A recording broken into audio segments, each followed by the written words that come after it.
सभी दोस्तों को जय श्री राम। आज हम आपको बताने जा रहे हैं पितृदोष के लक्षण एवं उपाय, जो कि स्वयं बागेश्वर धाम सरकार ने बताए हैं। पितृदोष होने का कारण यह है कि अगर हमारे वंश में अगर हमारे कोई पूर्वज शांत हो जाए और अगर उनका विधि पूर्वक क्रियाक्रम न हो तो वे प्रेत योनि में घूमते रहते हैं और अपने वंश वालों को परेशान करते हैं। शादी विवाह सत्कर्म और अगर आपके घर में कोई मंगल कार्यक्रम होने वाला है तो उनमें व्यवधान डालेंगे। आप आगे नहीं बढ़ पाएंगे, आपके साथ अच्छा नहीं होगा। यही पितृदोष के लक्षण है। पहला लक्षण है, अगर आपको पितृदोष लगा है तो पितृदोष का पहला लक्षण है कि आपके मंगल कार्यों में अड़चने आएंगी, आप आगे नहीं बढ़ पाएंगे। पितृदोष आपको लगा तो आपके घर में निरंतर कलेश रहेगा, और वही अगर पितृदोष आपको लगा तो आपके घर में धन संपत्ति कभी नहीं रुकेगी। लेकिन आप सभी को ये कैसे पता चलेगा कि यह पितृदोष है? तो इसे जानने का यह उपाय है कि आपके स्वप्न में बार बार पूर्वज दिखाई दें, अथवा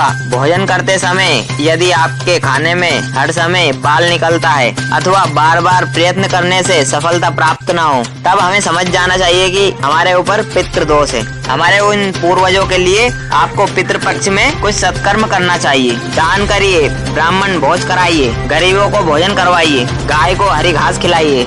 ऐसा करने से और पितरों को याद करने से पितृदोष से मुक्ति हो जाती है। वही कुछ कम बुद्धि के लोग पितृपक्ष को मजाक में ले लेते हैं, कहते हैं ये सब कपोल कल्पना है। पितृपक्ष में सत्कर्म अवश्य करना चाहिए, अन्यथा हम कभी भी आगे नहीं बढ़ पाएंगे। और यदि आपको पता नहीं है कि आपके पितृ कब शांत हुए थे तो आप अमावस्या के दिन ब्राह्मणों को भोजन करवाए, भागवत करवाए, सुंदरकांड का पाठ करवाए। और यदि आपके पास धन नहीं है तो सत्यनारायण की कथा सुनो। अगर आपके घर में गरीबी है तो सभी घर के लोग बैठकर भगवान का भजन करें। और ज्यादा गरीब हो जो ब्राह्मणों को भोजन नहीं करवा सकते तो कम से कम गौ माता को घास खिलाइए। इससे आपको पितृदोष से मुक्ति मिलेगी। और एक बढ़िया उपाय, पूर्वजों को तो लगभग सभी मानते होंगे। यदि आप पितरों को मानते हैं फिर भी आपको लगता है कि पितृदोष है और इतना भी नहीं कर सकते, तो पितृपक्ष के 15 दिन पूर्वजों की दक्षिण दिशा होती है, 15 दिन तक उनको जल दे और 15 दिन तक उनके नाम का दीपक रखे, 15 दिन तक उनके नाम का दक्षिण में भोजन रखे।